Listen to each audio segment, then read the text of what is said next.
All right. I think we're back.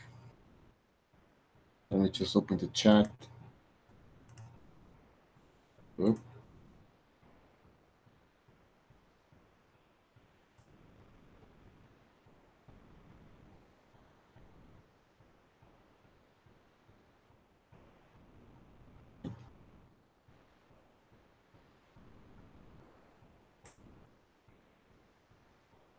Am I live here? Yes, I am. All right, guys. Welcome back. We had to switch channels here because there was very few people on the other channel on BDA Boxing Live Zone. So we had to come back. I can't see shit. It's all black here. Oh, I see Stu's back. All right. Okay, so we're back on the main channel.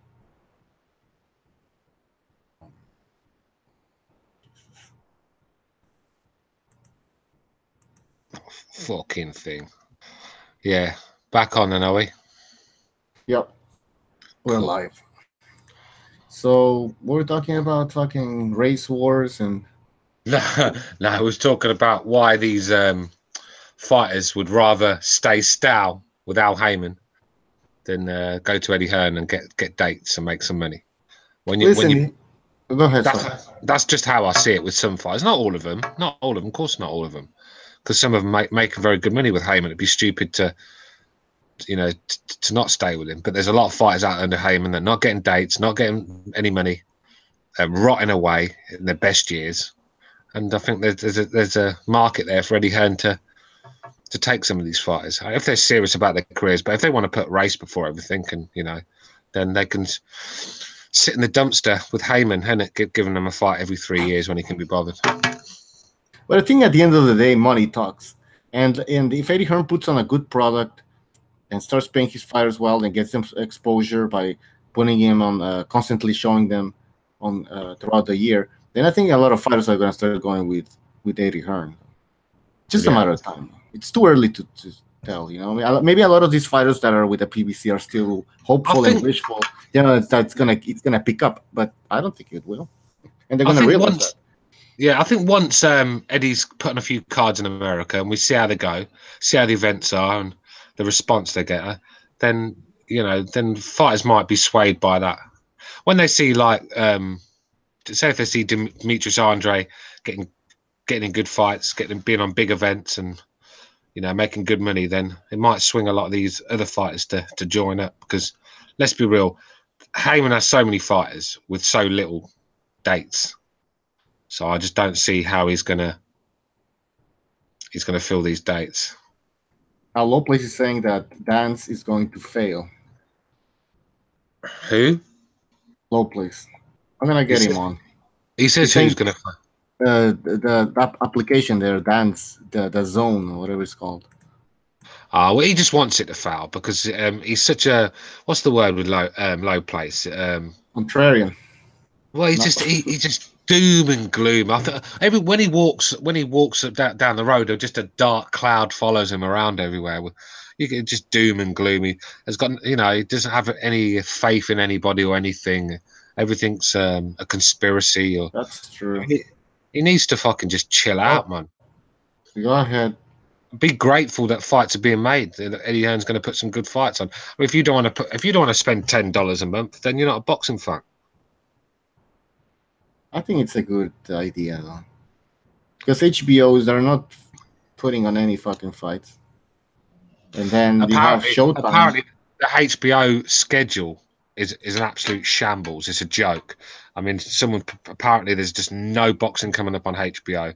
So the HBO are finished with boxing, mate. They'd rather make other shows. I don't think they're into boxing anymore. HBO. I think their time's up with boxing. I think they'll stick to the big guys like Canelo and Lomachenko, and they'll have fights like Andre Ward if he comes back, but they're not really in their money into the boxing at the moment. So why would you hate on DAZN that are willing to put in $500 million into boxing? I mean, just shows you the mentality of some people where they'll hate on someone or hate on something that's going to benefit them if they're boxing fans, but they'd rather put their hatred towards the the white Eddie Hearn than see good fights. And for me, that's not a boxing fan. Yeah. Well, like I said, I think at the end of the day, money's gonna talk, and if that product is right, then listen, these fighters are gonna leave because they want them. They want money and they want fame. I'm pretty sure they're all these fighters are with the PBC that don't get enough dates, and even like a fighter like Spence. But Spence, he wants big fights. But anyways, what I was gonna say, these fighters are looking at Canelo Golovkin and all these major events. They're jealous of these. They're looking at Anthony Joshua and how he's promoted. They're jealous of Anthony Joshua. Of course, they're jealous. Of course, they're jealous. A lot of them are using their name on the back of Anthony Joshua. Let's be real. Baby Miller, one of them. How can Baby Miller start calling out a guy that's just signed to fight Povetkin and has contract negotiations with Deontay Wilder on the side? Baby Miller knows he's way down the list, yet he's still trying to make himself a name off Joshua, and making that DAZN press conference all about him. Just a fucking dickhead, man. Yo, Lopez, what were you saying about DAZN gonna be a failure or something?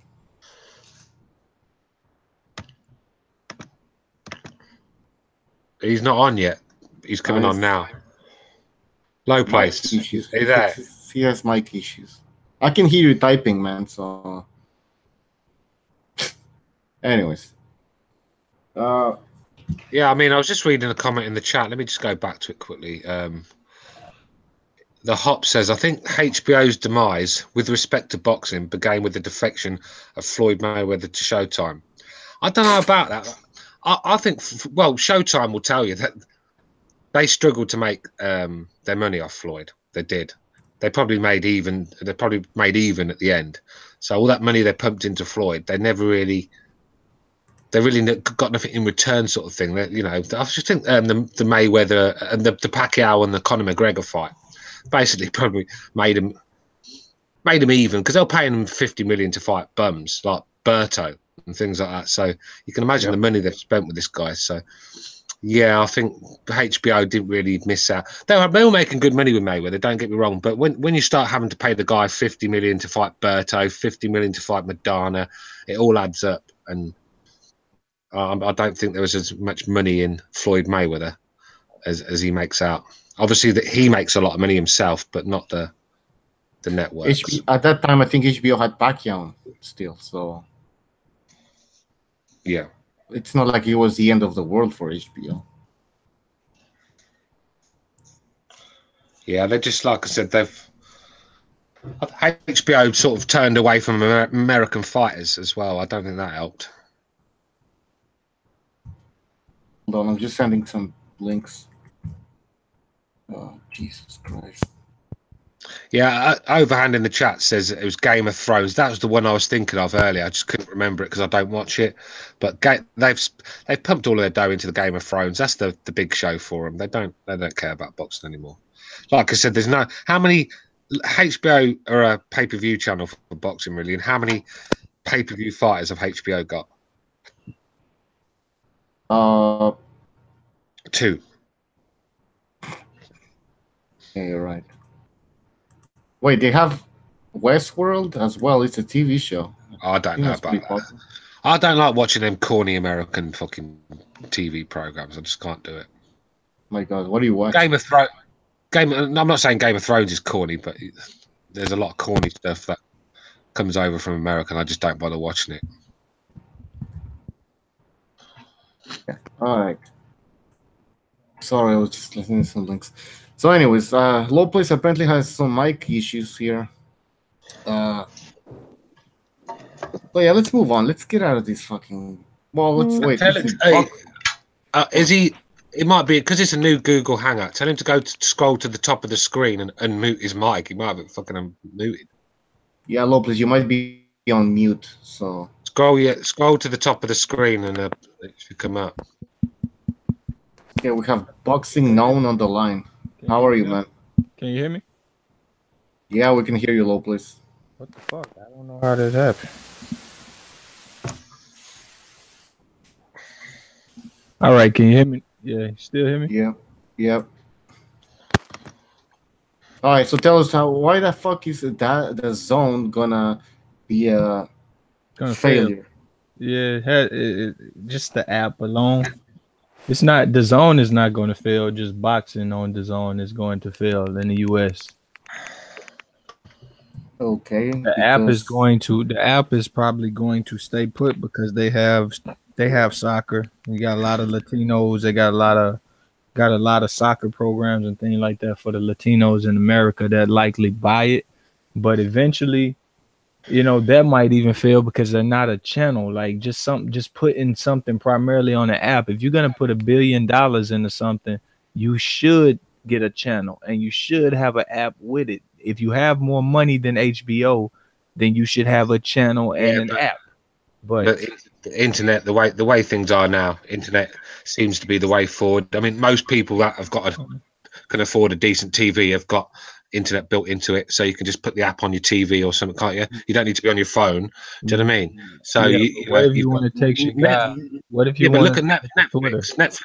Netflix is doing well. I know it's not boxing, but I think apps can do well. It's just what fights you upon it. I mean, if you want to continue watching the failure that is the PBC, then crack on, bro. Not a PBC. It's a Showtime. Showtime's not failing at all. They're putting on the best boxing, and that's another thing. PBC are a The failure. the PBC is not box. They don't have boxing anymore. Showtime has all of their fighters, and they're doing great at Showtime.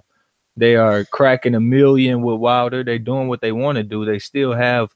I know you may not like the name Broner, but people still watch him. They have the best boxers in the world on Showtime right now, just about. And HBO has they said too. Eddie Hearn is not going to compete with an American power structure that's been in place for 10 years.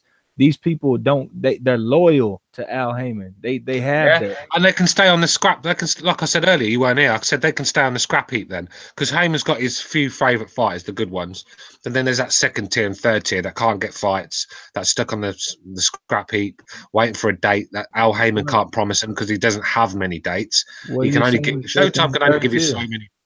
wait, hold said- on.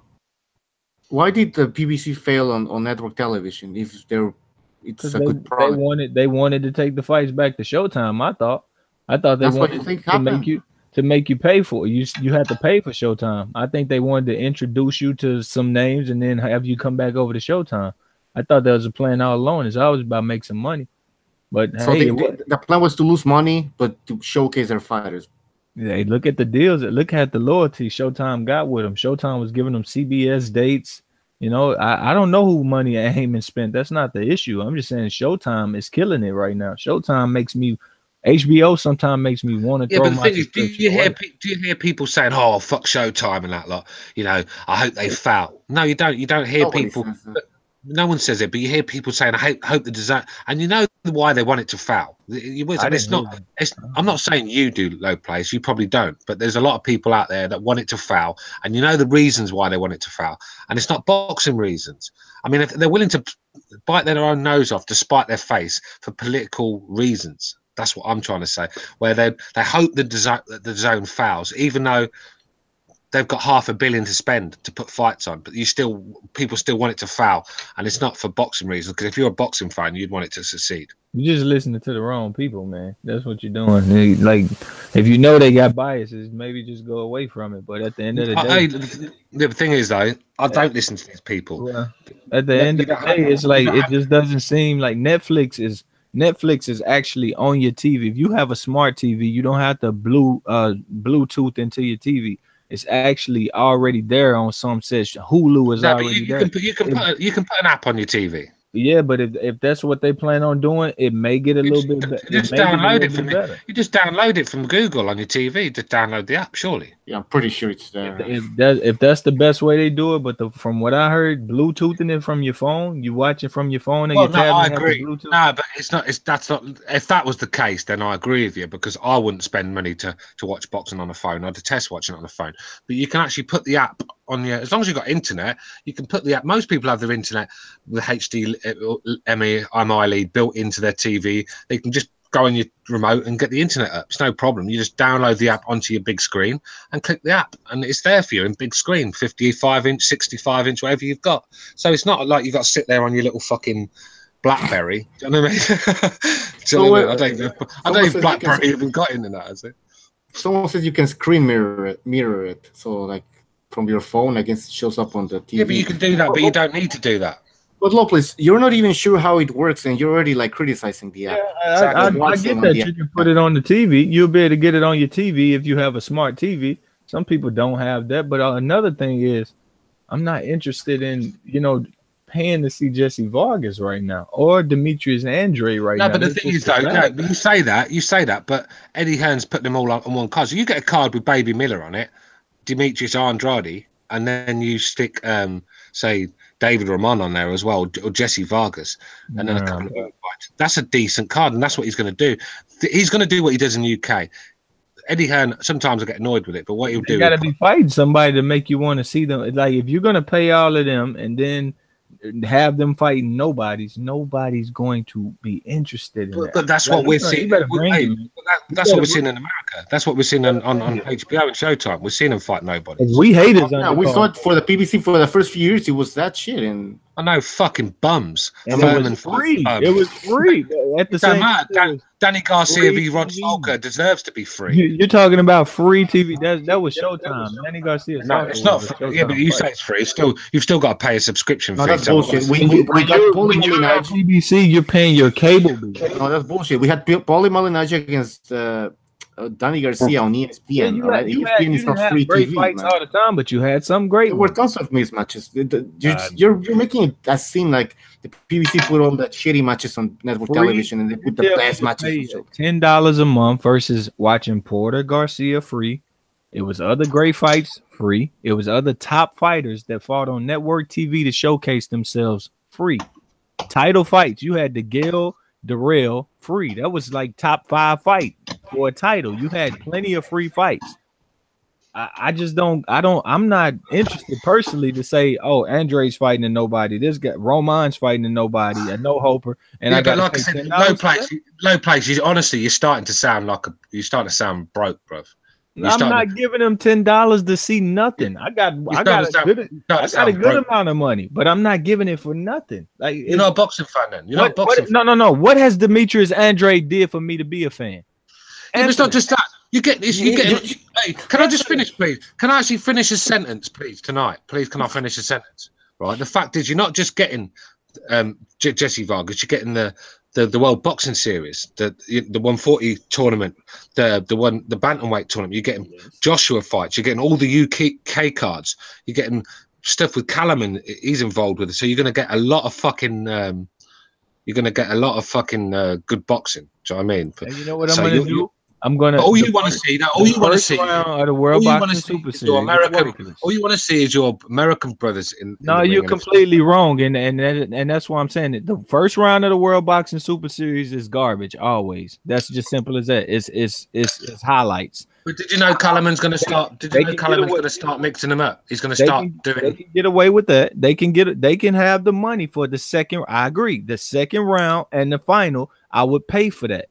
But I'm only willing to pay for those months. I'm not willing just to get him money to say, if you can't get them opponents, if he gets them opponents, he's doing what I think he can, because he got to be able to work with people that really probably don't want his app to work.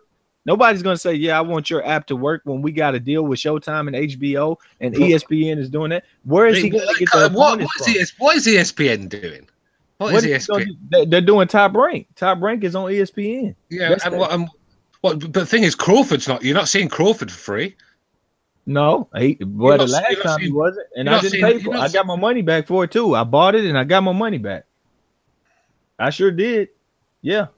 I just don't understand. I just don't understand why you would not give this zone a chance if you're a boxing fan. $10. I mean, I spend that on coffee in a fucking. I don't drink coffee. Days. I'm cheap. Yeah, well, you may not, but it's nothing if you're a true boxing fan. Give it a go, man. But you're knocking it before it's even started. You don't want to give it a chance. No, I'm telling you, the American platform, you don't understand. It's already a power structure. I think Eddie Hearn just took the money. I think Eddie Hearn's smart as hell. These billionaires got money to burn. They're giving you 2 years. You know good and well America is set and is stuck, is stacked up. These dudes are not, they're loyal.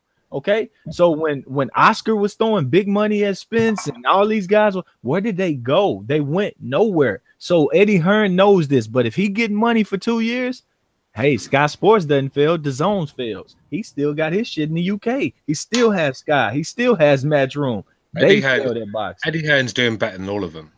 All good. of them. I'm not mad at him. Eddie Hearn's a damn good promoter, but I think he got DAZN for whatever 2 years is worth, and I'm proud of him. You know, I would have took it. My point is, I think he's going to go on. Do you think the Charles are going to stay with the PBC? They have I do. I think they have a hometown fight coming up in Houston. It's all they loyal. I mean, whether you like it or not. Who knows? How do you get Danny Jacobs? When Danny Jacobs told him you ain't touching millions or something, he said you don't know what we touching. Like Wilder, when Wilder came out and said we get you back. I also heard Charlo say that they were gonna look into Eddie Hearn's offer. Charlo, we know what Charlo got, 150,000. How do we know? Because he got fucking robbed his purse the same night. So let's not fucking pretend that this guy's bringing in Jacobs money. And again, when Jacobs goes, I'm doing 6 figures, and Charlo goes, yeah. What was he going to say? I'm doing like 5 figures. Do you know what I mean? Yeah, exactly. And again, say that. All I know is they get the back end money. That's all that Wilder's claimed it. A lot of them have claimed it with the PBC. I don't know what the feds heard or the tax people heard, but they said they get the back end money. They seem happy to me, man. Why would Espinosa say that? Remember that they make more than what you think? I mean, seriously. Yeah. So isn't that like gonna get you in trouble, or the IRS gonna look into that shit? Who knows? I just know they're loyal. For whatever reason, they are loyal. I'll tell you why they're loyal. I don't know. Listen, we don't know what's going on. We can only speculate. We do know what's going on. We saw the names they announced. I'll tell you why I think. Okay, hold on. Okay, I'll say something then Stu. I'll say something then Stu can talk. But the loyalty, I think, came about when at the beginning of the PBC, when they started paying all these fighters a lot of money. Like Erislandy Lara was getting $2 million to fight Delvin Rodriguez, some bullshit like that. So the loyalty came about from the crazy amount of money they were paying them to fight absolutely nobodies and to sit around for like a whole year, just fight once a year. So that's how they got loyalty. But now that the money is dwindling, then now you hear that Charlos make comments such as, well, we're going to look into Eddie Hearn's offer. You know what I mean? It's like, because obviously things aren't going that well with the PBC, and now they can't. There's only so many fights that they can put on Showtime. By the way, before they got so many networks, so that worked out. But go ahead, Stu. No, I mean there's reasons why some of them are loyal. Like I've already explained, some of them get very good money for fighting very average fighters. Errol Spence got $4 million to fight his last opponent, which lasted a round. So if that's good business for Heyman, then fair play to him. But you can't expect Eddie Hearn to match that. I understand that. Heyman's top fighters are on good dough. It's the ones that are just underneath these guys that are not make the Charlos 150 grand. I mean, Dillian White was making more than that after 10 fights. You know, so it's just some fighters are making good money with Heyman and the rest are making nothing. It's a bit like UFC. It's a bit like UFC with Dana White. The top guys are making real good money, and the rest are just making peanuts. And that's if they can get a date. Al Heyman has hundreds of fighters on his books, yet only a few dates he can offer. You know, the only reason PBC were bringing out all these fights because he was giving the events away for free. He was paying these TV stations to put them on. So of course they're going to put it on. Now he can't do that. I don't see these companies coming back with offers for his fighters because they've looked at the figures. There's no money in these guys. You talk about all these loyal guys, but none of them are fucking worth anything. Look at Wilder. I mean, the guys moaning about 15 million. He'd have to fight 5-6 fights to make that off Al Heyman. Well, you can definitely rest assured that Wilder ain't going to him. So there's that. I don't want Wilder to go to him. I don't want Wilder. I'm not saying you do. Wilder's going to get big money. Wilder's going to get big money eventually fighting Anthony Joshua. No, it's been years. He's going to fight Anthony Joshua eventually. He's going to. Eventually. But I'll tell you what Wilder's going to do. You just went for. Hold on. You just had. Basically, what's about to happen is Showtime is just going to get him 2 fights a year. That's all they want, anyways. To have everybody's happy with 2 fights a year. Whether we believe that these people want to fight 4. Look, I remember Golovkin was fighting 4 times. He said, "Damn, that shit. I want to fight 2-3 times a year. Look at him now. He told you, I would like to drop that. All right." He said, "I would like to." That? I don't think he's. I'm not sure. He said, when you're making 3-4 million. When you make 3-4 million a fight, yeah. Hold on, Stu. Hold on. So they're fine. They're fine with that. They're fine with that. Golovkin was going 2-3 times a year, going 2-3, and I'm fine with 2 fights a year for every fighter. 3 is great, but 2 is more likely. They get more money than ever, and they're gonna take rest periods. He wanted to fight Billy Joe Saunders. It looks like Earl Spence is on his way to his second fight in a year. A second fight. He's on his way to 3 fights this year. You got the Charlos are both on their way to 2 fights this year. Wilder's on his way to a second fight. Hell, you even have Adonis Stevenson getting a date from Showtime for 2 fights. So right as of now, Eddie Hearn's announcement did not look good with the name of fighters, except for Joshua, which the U.S. is, I don't know if they're going to just go to the zone to watch Joshua, maybe. But other than that, man, Showtime looks like they're going to make Eddie Hearn wait at least a year, maybe the next 2. They know well, let's be real. I hope Eddie Hearn makes Wilder wait a year as well. Let me say something about Golovkin. That you said, Lopez, that he's happy fighting twice a year, and that he wanted to fight. He wants now to fight twice a year. I don't think that's bullshit. First of all, we know he wanted to fight 3 times a year last year. I think it was, but he wanted to fight Billy Joe Saunders. But because of the Canelo fight, they told him, no, you cannot fight Billy Joe Saunders in Kazakhstan because it's part of the deal that you can't do it. So he wanted to fight 3 times a year. And I'm sure when you're getting 3-4 million a fight, you can remember two fights a year. He just had a chance to fight 3 times this year. He could have fought the tune-up, took his mandatory, and Canelo. He went with 2. He's making all kind of money. The man he's not no fucking machine. He ain't stupid. He wants 2 fights a year if he can make good money doing it, like anybody else. Well, you just proved my point. The fact is, because they're getting good money, then two fights a year is all right. But when you're on 150 grand a year, then you need 3 or 4 fights a year. This is the difference. So when you're on 4 or 5 million a fight, well, of course 2 fights is enough. But when you're a young fight coming through and you need to be fighting 4 times a year. And these Charlos got a whole gym in Houston, bro. They got a whole gym. They got everything they want. What? I'm just telling you. When you're looking at only a purse, I know bums that have got their own gyms. When you're looking at only a purse, it's not just a gym. It's a whole facility with damn near anything you need in it. When you're looking at only a purse, man, they done told you. Al Heyman does investment opportunities for these dudes. He's not just a purse giver. So if that's all you're bringing to the table as a purse giver, maybe he's doing a little more, man. It's some loyalty somewhere there, and until it shifts, then I don't think Eddie Hearn gonna make it. I'll bet he does. I think Eddie Hearn should take a damn Kovalev. HBO showing him no support, but he could. Maybe they will. We'll have to wait. Okay. I'm gonna cut you off because I'm gonna introduce Cameron. But let me just say that that zone or this whole deal is recent. I don't even think we've had a card yet, so we have to wait and see. Well, yeah, but how this plays out. It's too early to start judging the whole thing. All of a sudden, Showtime are the fucking great supplier to boxing.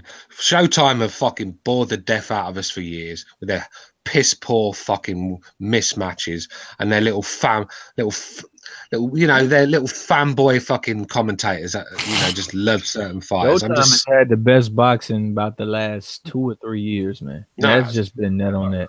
It hasn't. No, it hasn't. You've had Santa Cruz. You've had Santa Cruz, Frampton. So that was an average fight. It just goes on. How's that an average fight? How's that an average fight? 2 undefeated champions in the ring in a prime is an average fight. No, I'm not saying average fight on paper. It was an average fight to watch. What? Santa Cruz Frampton would okay. You can jump in there you want. I can't. Well, the second one was crap. Because he got outboxed because they cheated him in the first one. He outfought him, so then he started I can't listen to this guy, man. I can't. Frampton lost the first fight. He got beat up, and then Leo Santa Cruz said, "Okay, if you want to blame me for beating him up, I'll just outbox him and jab his face off the next time." That's what he done. Yeah, all right. All right, we'll leave it at that. Cameron, I think you're on mute, so we can't hear you. Yeah, I'm with Stu, man. What's going on, man? So, what's your take on this whole discussion? What discussion? I've only just joined in. Oh, I can tell you were listening. I didn't realise you were live. It just saw an invite and I thought, fuck, I'll jump in. Well, just to give you a quick catch up. Low Place is basically running the zone down, running Eddie Hearn down, not giving it a chance, bigging up Showtime like they're the. That's a lie. That's a lie. Like they're the providers of world class boxing for the last 200 years, and we should respect them. And for the last 3 years, Showtime has done the best boxing over here in the States. No, they haven't. No, they haven't. No, they haven't. Okay, well, who has? Who has? If Showtime hasn't, who has? What? Who has? HBO have got much better fighters than Showtime. What fights? Was the biggest fight? One of the what fights have HBO put on? Yeah, they put on a big fight, Golovkin and Canelo. But what have they put on? They put on Super Floyd. Yeah, they put on a fight every other month. Lomachenko, Linares. That was not HBO. That was ESPN. Oh, yeah, you're right. It was ESPN. Yeah. They put on. They put on quite a few fights. I mean, they put on the Super Floyd cards. They were a big success. They haven't had a fight since, like, besides this week. They haven't had a fight. Gone to shit. HBO's gone to shit recently. Showtime's better now. Showtime is better now, but recently I've seen better fights on HBO, to be honest, because I like to watch fights from all over the world. I just, and HBO do that, where Showtime just stick to certain guys from certain areas, if you know what I mean. No, they actually don't. They just had a Cuban in with an American champion trying to be the first Cuban champion. Yeah, he was the B side. I'm talking about how many overseas world class overseas champions has Showtime got? It's hard to make an overseas guy an A side. It's not just every day it happens. Everybody doesn't come over here and become a triple G. That's an outlier. HBO have done it. No, Kovalev's not a star. You see Kovalev headlining, but he's not a star. You can't say no. You got one star. Kovalev's a bigger name than the Charlos. Man, Kovalev isn't a big name at all. Kovalev. Is Jared Hurd a big name? No, he isn't. But I'm not arguing who is and who isn't. I'm just telling you Kovalev is not. A lot of people aren't. Kovalev damn sure ain't. Him and Ward 100,000 pay-per-views, less than that actually. I mean, when you look at the pound for pound list, Terence Crawford, HBO, Golovkin, HBO. Oh, that's great. Let me finish. Let me finish. You're wrong. He's ESPN. Let him finish. Come on, let's keep it civilized. Terence Crawford has not been fighting on it's only since he's done this deal with ESPN, Bobo. He's been fighting on HBO. He was box office HBO. Canelo's HBO. Lomachenko's HBO. Golovkin's HBO. The list goes on of Chocolatito HBO. So when you look at the pound for pound list, then HBO kills Showtime for fighters. Just saying how it is. Well, if you bring up a lot of biased pound for pound lists, if that's what you want to do, that's on you. I reject a lot of. Well, you have your own pound for pound, but if that's what you want to do, if you must know, if you go to an ESPN pound for pound list, you do realize ESPN and HBO have a very good relationship there. Like, it's a lot of business there, so they're doing a lot of that writing for them. Like, yeah, it's structured like that, but it just is what it is. That's how business works. But I reject a lot of pound for pound lists, to be honest with you. So if you use that, that's for you, not for me or whoever accepts those lists. Well, the general consensus, the majority. I see. Yeah, and then majority, because that's all they got to look at. That's really all they got to look at. We can also put Andre Ward in that HBO list as well. Mikey Garcia. I think he's with HBO still, isn't he? Mikey Garcia has been with Showtime for 3 to 4 years now. Yeah, he has. Yeah. Has he? Yeah, he used to be. And he's no pound for pound. He used to be on HBO though. Yeah, he used to be with HBO. Like I said, he barely fights. So I don't know who he fights for anymore. I just get the stream from the UK. But I remember him being with HBO. I remember him being with HBO. So his biggest fight was with Showtime. Him and Broner damn near packed out the whole building. Yeah. I mean, Showtime have got some decent fighters, don't get me wrong, but I think when you look at that pound for pound list, then HBO have a lot. Well, I could count Mikey Garcia, but I wouldn't rate him pound for pound, so that's why I'm not going to do that. Yeah, I got a question. I got a question for Lopez. I got a question. After the weekend, where have you got Usyk pound for pound? 2. Well, he was already 2 before, but I dropped him and I brought him back up because he fought the way he should fight, and he looked amazing doing it. Gassiev should have done much better, but Gassiev, you know, he just got. He should have fought like that against Bradis, right? He should have fought like that against Bradis. Yep.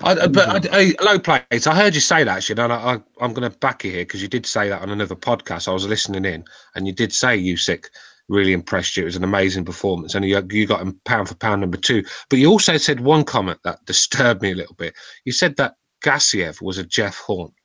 I said Bradis is a Jeff Horn level opponent, and I stick to that. I think Usyk made him look. I think Usyk made him look much better than he is. Usyk could have just dominated him, but he fought a stupid ass style. He got with Lomachenko's dad, and they tried to teach him to be front foot heavy, and they made him look like Clarissa Shields in the ring. But you saw what you saw last week. That's who he is. That's what the man does, and he's great. But yeah, I think Lomachenko's dad tried to get Usyk to fight in the pocket like Lomachenko does, and it just didn't suit him. He had to use his range and his legs and his. He's not horrible at it, but he just ain't his best game. I mean, it's more entertaining. Well, I wasn't more entertained because I was actually. Is Pacquiao HBO still? No, ESPN. Is he? See, Bob's done a deal. Bob's done a deal with ESPN, and he's took a lot over there. But Pacquiao's been on HBO for years. I mean, so there's another one. I mean, if Pacquiao's on, if he's in a big fight, it's going to be HBO. HBO was always the big brother. Nobody's arguing that. They was always the big brother, but they losing. They have lost it. If these guys are in big pay-per-view fights, then it's not going to be on ESPN. It's going to be on HBO. So they're still with HBO in a way. Nah, it's basically split. It's more split now. I remember HBO and ESPN had something. It was, damn it, I can't actually remember, but it was like that, like a parent company type shit or something was going on there. And but now it's more split. It's split now. I remember a guy I was on the show with talking about it, but I can't give you the information, so don't give me the line on it. But all I know now is HBO was the big brother. They were around way longer than Showtime. They had shows before. Hell, they had a company before Showtime. And what changed it was Mayweather went to Showtime, and it has been a steady decline in HBO and an increase in Showtime. It's just been that way, and it's been good for boxing. They've put on good fights. So I mean, I would like to see HBO doing great, but it's good. I think it's all the fighters I think it's all the Golden Boy fighters that left. The former Golden Boy fighters that ended up on Showtime. That's what changed the whole thing. I don't think it was only Mayweather. Come on, but he started it. Is what I said. He started what? He started the move. Like he started. No. That has nothing to do with. Al Heyman took a lot of fighters there, man. He took a lot of Schaefer being a snake. He was planning this out. It wasn't because of Floyd. It honestly started with Mayweather, and then a year Donnie Stevenson won pound for pound. They took. I mean, he won Fighter of the Year. They took him from fucking HBO, and it's been a gradual. It's been, hey, I'm taking. It's been that, and then they did PBC, and all those guys from PBC like Hurd that we didn't hear about until PBC. He's now a Showtime Unified Champion. It's great. All right. I'm enjoying it. Showtime's doing their thing, man. I mean, they just had. That's fine. That's fine. Enjoy it, right? Enjoy it, but just give other fucking stations and networks. I told you I am. You sounded like a Showtime fanboy. Like, oh, I'm not going to turn any other Why station wouldn't I be on a fan of Why wouldn't I be loyalty, the loyalty to Uncle. I'm so loyal to Showtime. Showtime, you know, without Showtime, my life's not complete. I'm getting Garcia Porter. And the winner's supposed to fight Spence. Why wouldn't I be a fanboy of what's right? That's what I would be a fanboy of. You've already had Garcia Porter before. This recycled fight. No, you haven't had Garcia Porter. Thurman Porter. What are you talking about? Yeah, and Thurman wants to leave Al Heyman apparently. So there's something not. Listen, like Stu said many times, there's some fighters that benefit from being with the PBC and others do not, and those that do not are the ones that are wanting to leave and are complaining. Why do you think Thurman wants to leave? Tell yourself the truth. Why do you think he wants to leave? Because Errol Spence is getting the A-star treatment. Maybe.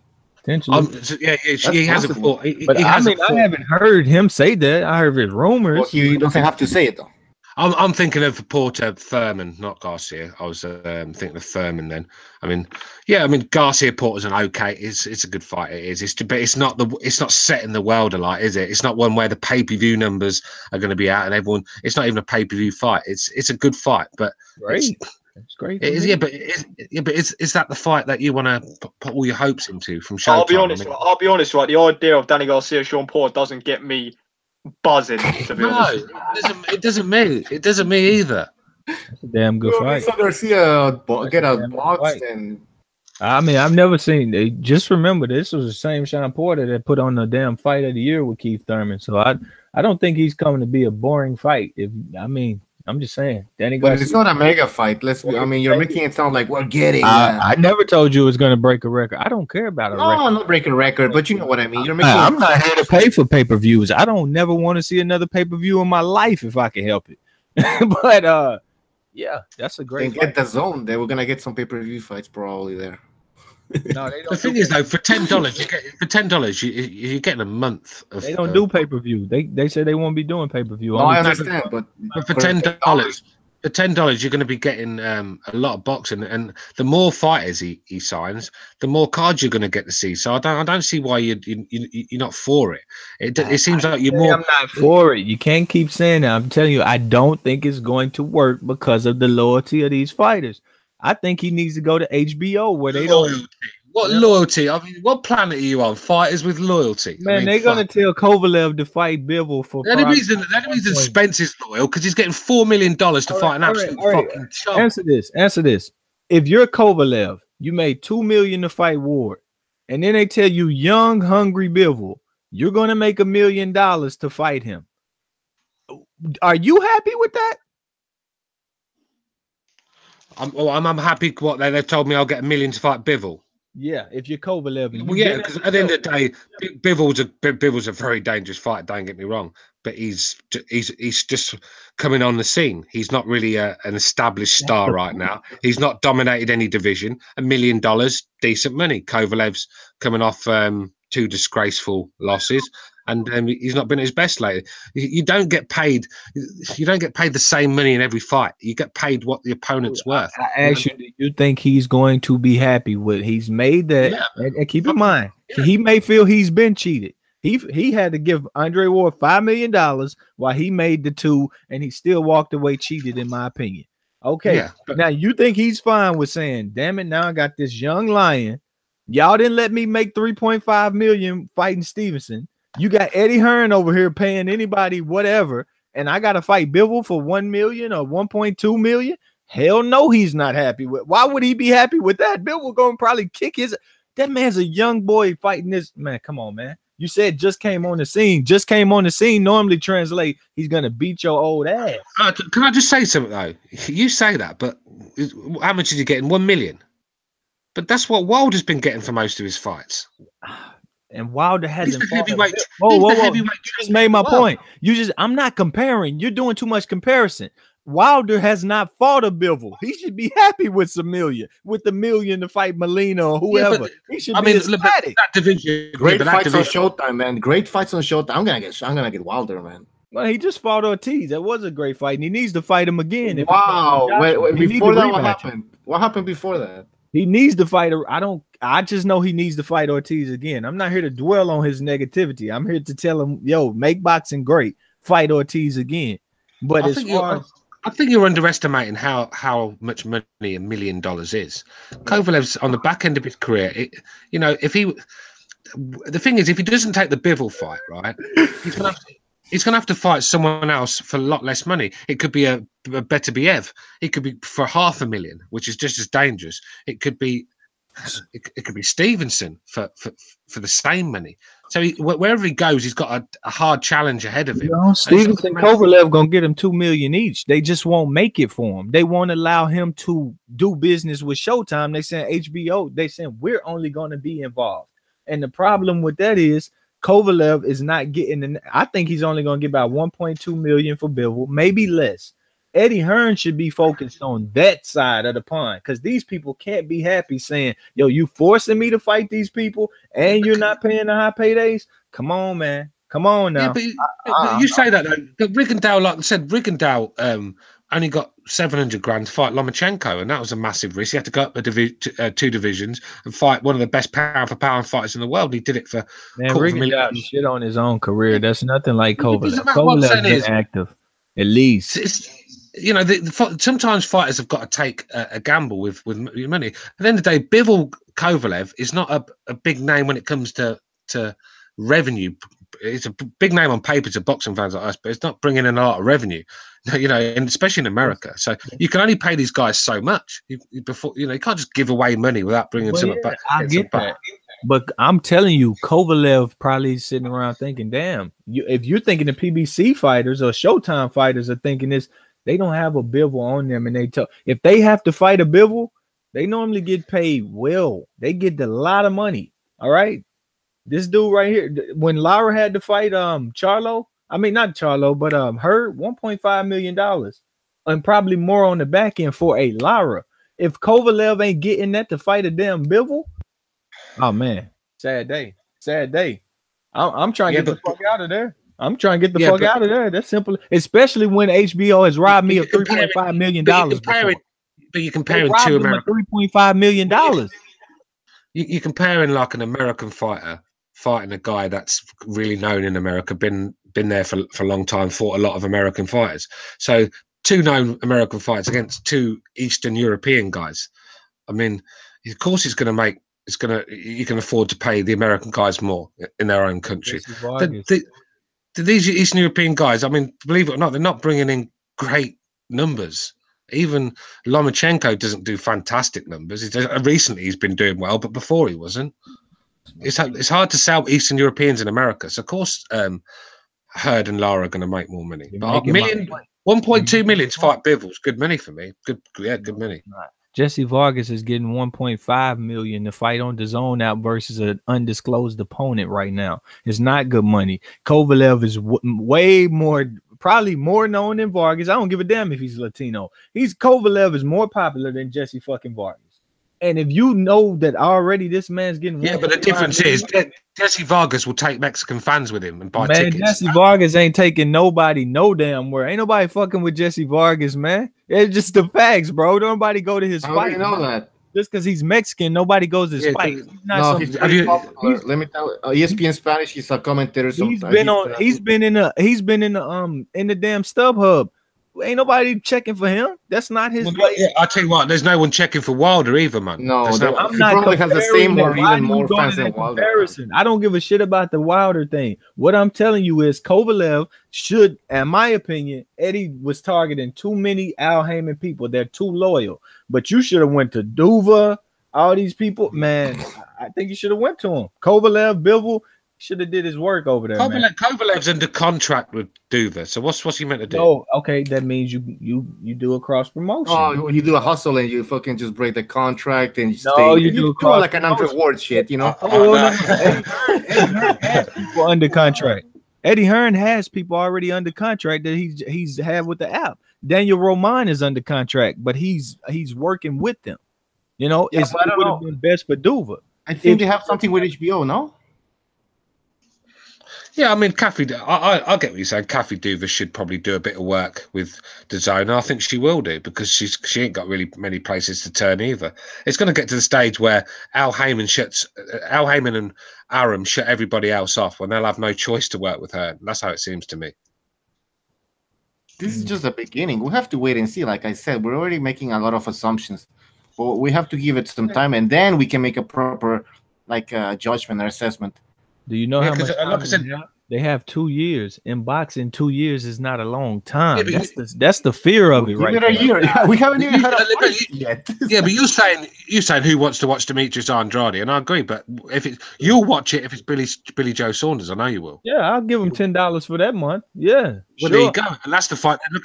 They're looking to make. So give these guys. They've got the money to. How many people are gonna be willing to do it? I mean, I would, but I don't know how many. Baby Miller, you could see. I think you might see Baby Miller v Joshua very soon. Fucking brilliant. Absolutely buzzing. But I'd like to see that fight just for the fucking beef in the press conference, and it'll be a good tear. Baby Miller come to fight. He'll do a lot better than Dominic fucking Brazil did. That's Yeah, for he sure. will. He will. But I'd rather see the Wilder fight before any fight. No, but what is it with you and Wilder? It's like all you guys have got a crush on this Wilder Joshua. It's like you want to see their muscles.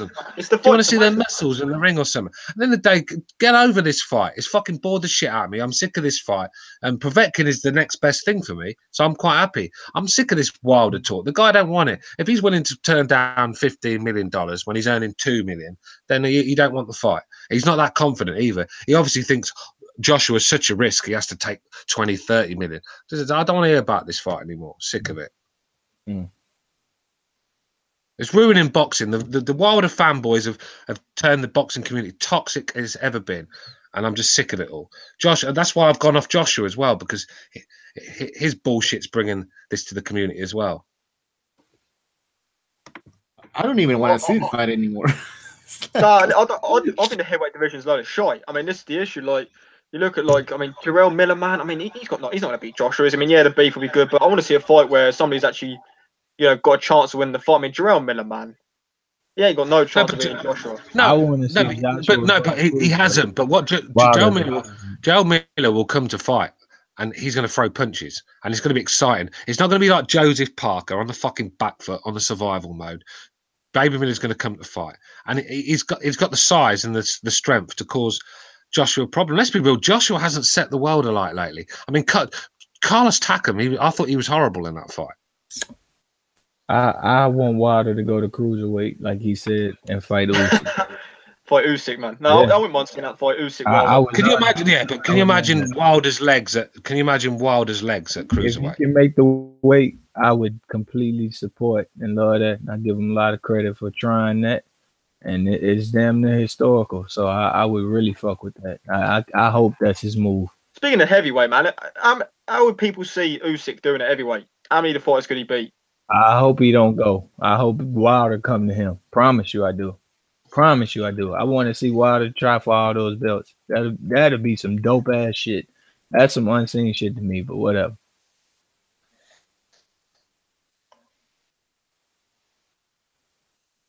We have Abstract here. Abstract, you want to jump in? Anything to say? You're right, mate. What is he? Sorry, I jumped off the YouTube to join this. What were you talking about? Stu, I think you can put in towards this in a better way than me. I see you in the chat, bro. So did you have that on mute or something? You must not listening, man. No, yeah, I was on the phone, like. We're just talking about the zone, basically Wilder, Joshua fight not being that interesting to some of us. I mean, a lot of us want to watch it, but I'm not really bothered anymore. It's soured by for me. But that's basically what we're talking about. Just networks and no places love for the Showtime. Was talking about that as well. I really love Showtime. The zone, even though it hasn't even started yet. Yeah, I did hear some of that. I mean, pleasure, not putting words in my mouth. I simply said I don't think it's going to let. Boxing does not let. Man, boxing is a graveyard of people trying to get in where something is already done. They don't let you in. So I'm going with what's the norm. PBC wanted in a new way. They don't let you in. They had to go back to Showtime. A damn app, yeah, it might be the future, but they got 2 years to impress the DAZN presidents and CEOs. And if they don't do that, I think DAZN will go on without boxing. They'll get MMA, they'll have soccer, and maybe people will. Joshua alone is gonna save it. I think Joshua alone can make a big impact. Yeah, but look, the thing is, why would anyone care, right? If you're a true boxing fan, why would anyone care, sort of thing, if the zone spend $500 million and it flops? As long as we get $500 million of good fights, then we've gained something out of it. You're right. Yeah. You're right. I never said that. If they want to throw every penny out their pocket into the wishing wheel, feel free. But I just understand 2 years is their contingency, and they saying if it doesn't work, more than likely they pull the plug. Normally, that's what happens. So I think 2 years ain't enough time. I think Eddie Hearn just saw the ability to cash in. He said, "Ain't my money. I just need to come to the US every now and then. I still got Sky Sports and deal, and shook his hand, and whatever he makes in these 2 years, I hope he buy him something nice with it, you know, get him some nice hookers or whatever he into, because he's about to get some cake that, you know, I think was stupidly spent. But hell, blow it, Eddie. Do your thing. I mean, you know, was Mongolia on Showtime? HBO. He was. HBO. Yes, there's another one HBO I've got. Do you know what I mean? Yeah. But when you look I'll at, be honest, I don't understand. You got Mongolia, who's a fucking real talent, and he was in some tiny little venue, man. This guy should be in big venues, man. Yeah, I don't know if he's a real talent. He's fun to watch, but like he's raw. He's raw. The guy's 21 years old. For fuck's sake, the guy's a talent. Where was Jared Hurd? Where was Jared Hurd at 21? Where was Charlotte at 21? I like him. I like him. I definitely like him, but he's raw as hell right now. He's raw. No doubt about it. Yeah, he's green. There's definitely no doubt about it. But this guy's got the tools to be very good. But you could tell I think the Mexicans like this guy. They seem to back him. But he's in a bingo hall. So Eddie Hearn would have had him in some. Well, he was one. He was in a bingo hall. Yeah, he was basically. But Chavez Jr. loves this guy. Chavez Jr. Chavez Sr. I'm sorry, on Mexican television. But I'm gonna get into that later. Abstract. You want to jump in? Sorry. Yeah, no. I mean, like, I don't get why people are so like. I don't know. A lot of channels I hear talking about this the zone thing. Like, they seem so like. I don't know, like negative and like judgmental about it. It's almost like they want it to fail. It's like if you're a boxing fan, and you live in America. I did hear some of the chat. I got to agree with Stu. Like a tenner, like I spent that on, like fucking, on nothing. And like I just don't understand this mentality of sort of like it's gonna fail. Yeah, apparently it's gonna fail. But whose crystal ball has been fucking looked into to find out this little gem of information that I keep hearing people bandying about? Like, do you know what I mean? It's ridiculous, man. If you're a boxing fan, this is something that's gonna bring boxing, more boxing, put more money into the sport. You know, like how you judge or hate on it, I don't know. I just don't know. Where do you stay at? The World Boxing Series, it's going to be fantastic to watch. You're going to get the best fight and the best in the tournament, and you're going to be able to catch that on the zone. The Showtime are not going to be putting that on. So you know, at the end of the day, it's going to get hard. I agree. This last World Boxing Super Series for me was awesome, man. Like from the production to the fact that we just got like a great final for the undisputed cruiserweight championship. Like, you know, like these are things that without a platform like that, we probably wouldn't get. Do you know what I mean? A way of, you know, like keeping all the belts in one place. Do you know what I mean? Yeah, but I paid a tenner. I paid a tenner to watch $10 roughly around that to watch Usyk Gassiev, two fucking Soviet fighters fighting in Russia. From where you from, Abstract? I'm from the UK. No, Abstract. Yeah, I'm in the UK as well. Yeah, I'm gonna let you in on something. The reason American fans complain about paying because we went through 5 to 6 years of Manny Pacquiao and Floyd Mayweather charging us $140 at one point of the year, another $140, and then Canelo coming in charging $140 around the same times. Okay, that's why and they're not getting some of the fights you want. We had some terrible years in the US where we shelled out. We was expected to shell out and shell out and shell out more. That's why boxing fans in the US are caring about, what do I have to pay? They feel like they get enough. Hold on. When y'all get the pay-per-views over there, you pay $20. Yeah. Okay, but let me finish, please.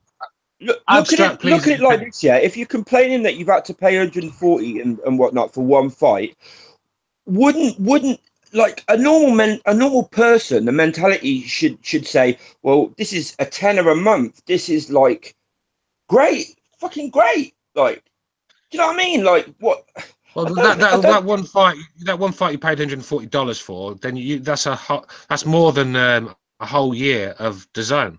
You get a whole year of boxing for the same price you used to pay for Pinky Floyd fights. Now you gotta see how good is it gonna be to you, and you're still gonna say I already paid it. Just because you paid a lot then doesn't mean you want to pay a little now. You want to say, damn it, I done my part. Watch boxing then. Don't watch it. Really, yeah, I agree. That's what I think. Some people are going to take that method, but that's the problem. That's where failing can come in. At if a lot of people take that method, and that's why I just think it's a power structure here. They don't have enough names to pull people right now. And that announcement, I believe Eddie wanted it to be bigger than that. And I promise you, when I knew Demetrius Andrade was the biggest American name, I didn't even watch the announcement. I just said, okay, we'll see. Well, I don't know. I hate the way there's so much sort of like cynical talk around boxing and that, like, you know, like I don't know. People like it's like Wilder, AJ Povetkin. AJ Povetkin's a fucking great fight, and people are moaning about it. Well, okay, it was because we wanted Wilder, but I mean, like, people are so quick to trash things, like, you know. It's, I don't know. A lot of fighters, a lot of fans actually don't follow boxing. They follow human beings. They follow fighters. Yeah, and when it's not their fighter that's in for the big payday, they get all emotional, but they don't look at it that Povetkin has done far more in boxing than Deontay Wilder has. On paper, it's just a good fight, better fight. Better fight. I mean, one thing I want to say as well, like one thing I've seen over the last few days since the Usyk Gassiev fight is just like people just totally like trying to downplay Usyk's achievement and kind of like just saying Gassiev was trash. And somebody sent me I'm not going to mention the channel because I don't know if BDA or whatever would appreciate me mentioning the channel, but it's a big channel, LDBC channel.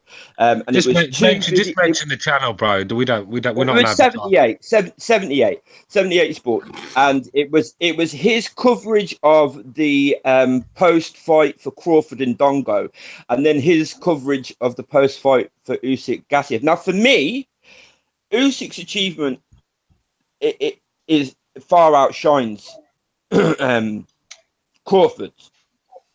For me, I think Gassiev's a better fighter than Ndongo was. Usyk's doing it on the road, like, you know, was it 6 or 7 fights? He's gone into the opponent's backyard and beat the shit out of them, like, you know. And when you watch anybody that doubts that the LDBC is like biased, proper fucking biased, and I'm gonna say it, racist, yeah.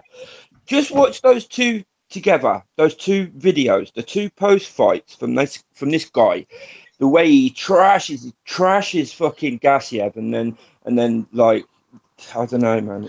Let's be real. Hey, I'll tell you what 78's done, right? He's got himself a good little Patreon list where you got all these fucking knucklehead giving him, well, the little money they have got, handing a bit over to him so he can constantly race bait and big the black guy up for being the greatest human being on earth. And that's what they want to hear. So they pay him his money and he continues to feed them the bullshit. I watched a little bit of it, turned it off. The minute he started slagging Gassiev off and calling him, I just turned it off. I can't listen to the guy. I put post-fight thoughts up on the description, and there weren't many videos up of the fight, but he'd done one, so I quickly clicked on it, and I had to turn off, man. I mean, yeah. Why? I mean, I will admit, like, Gassiev, he wasn't great, but I think he was just he was neutralized by Usyk. If you watch it, like, I think it was about round 3 or 4, he was in the corner with Abel Sanchez saying, I can't seem to get my rhythm, or I can't seem. He couldn't even figure out why he couldn't set himself. Usyk was taking everything away from him. Every time he tried to set his feet, Usyk was just swiveling off to his right, and you know, like, it's easy to watch a fighter like Gassiev going in against somebody like Usyk and just sort of like oh, he's trash. He's not trash. Gassiev is not trash, man. Anybody who thinks Gassiev is trash, I don't know what to tell you. You don't know what you're looking at. I tell you, this Gassiev was made not to be able to look good. The last fight and the fight before this last fight, he was made able to look good, in my opinion. Like, I believe Dortico simply did not adjust, did not care to adjust. He fought nothing like he's able to fight. And if Usyk would have done it, Gassiev would have did exactly what he did in that fight, been able to look good. I don't think he's a special fighter at all. But you know, he's a good fighter, but special, no way. Not at all. I don't think maybe he'll become it. Maybe he'll become it. But he's only like 24, so you know, maybe he learns from a loss and becomes special. But it's not just Gassiev. He's absolutely limited. He's very limited. When you look at Usyk's record, he's just beat everybody. You know, so that's true. It's just all of them, mate. So it's you can just tick Gassiev off the list, but then you've got other really good fighters there that he's already beat. So yeah, my favorite fight he beat was Glowacki. I like Glowacki. Yeah, Glowacki was a very good win. Let's be real. You know, I mean, ain't too many people. I don't think nobody has like great wins today, but I mean, Usyk has more good ones than most people because great fighters don't fight great fighters these days. I think the way Usyk won his, the way he unified his division was a lot more impressive than what Crawford did for me. A lot better opponents, a lot shorter time in a tournament as well. Nowhere to hide. I just think it was just a lot better. The only thing more impressive, because I think the names about the same. More impressive with me with Usyk is he don't. Hang on a minute. You're saying Crawford's resume. You're saying Crawford's resume at 140 is the same. I'm saying 140 and cruiserweight. Like I'll be honest with you, cruiserweight's okay. It's not. It's like it's competitive. If you put Gassiev in with well, you did see him with Lebedev, and it was a competitive fight. Gassiev punched him harder. Yeah, but Lebedev's not a bum, though, is it? Lebedev. The cruiserweight division is one. The cruiserweight division is one of the best divisions. It's one of the strongest divisions. I don't know. It's like deep on a B plus way. It's like a deep. It's a D plus B plus type of deep. That's what I believe. It's a B plus type of deep. Yeah, and that's a good division, but it ain't the best of the best. Not at all. No, but you're comparing that 140 division that Crawford was in to this cruiserweight division. I mean, they're miles apart. Well, I would look at Postal as a B plus fighter and Dongo as a B level fighter. Oh, what about Postal, the guy that just lost to a British guy that's had 12 fights? Felix Diaz is a B level fighter. That guy, Josh Taylor's fucking good. Postal put on a great fight. Did you just say Ndongo's a B-level fighter? Yeah, B-level fighter. I think he was. Come on, the cruiserweight division. He was a B-level fighter, nothing more, nothing less. Hold on, he's B-level. The cruiserweight division, D-level. Well, what is Ricky Burns? I would have to ask you what Ricky Burns is. Please, hold on. Stu, go ahead. I mean, this guy is saying the cruiserweight division is a D in his book, but Ndongo is a B. I mean, it's just mind-blowing. I never said a D. I said cruiserweights have a lot of B plus fighters, in my opinion. And I think Usyk is the only A-level fighter at that division. The rest are about B plus level fighters. I heard D. I heard you say D. Yeah, you're completely wrong. I said B plus, and I think 140. Your idea of B plus. What I think was more impressive from Usyk is he doesn't hold. He doesn't. In some of his fights, Crawford never really takes the aggressor in his fights unless his opponents are fucking dead. And then they say, oh, he has a lot of dog. Usyk, even though he didn't perform at his best, he walked on the people and he showed some dog. But when it comes to him boxing and being on the back foot, he still throws 1,000 punches. He only punches 5 or 6 fucking times. Gassiev is a 10 times better win than Ndongo. 10 times. No doubt about it. Come on. Postal, Gassiev, same kind of level to me. I'll be honest with you. You have to think about it, man. No, for sure. Who the hell was Ndongo, man? I'm not comparing Ndongo. I'm saying Postal and Ndongo the same level fighter to me. And they just are. No, excuse me. Postal, Gassiev, same level fighter to me. Excuse me. To be honest, Bradis, they the same motherfuckers. Bradis ain't shit, man. Bradis fucking struggle with Marco fucking Huck, dog. Don't overrate him. Dude was in there headbutting. Marco Huck is a fucking solid cruiserweight. He used to be a world champion. Gassiev had just knocked him out. This guy went up to Gassiev just knocked him out. I mean, not Gassiev. Glowacki had fucking just knocked him out, and Usyk had just fucking beat him too. And then Bradis comes along, and he's struggling more than either one of these guys do. And people want to tell him he's the second. So because of that fight, that's Bradis, it, man. Fuck Bradis. That dude is man. He's lucky Usyk made him a fight. Let's look at the overall picture.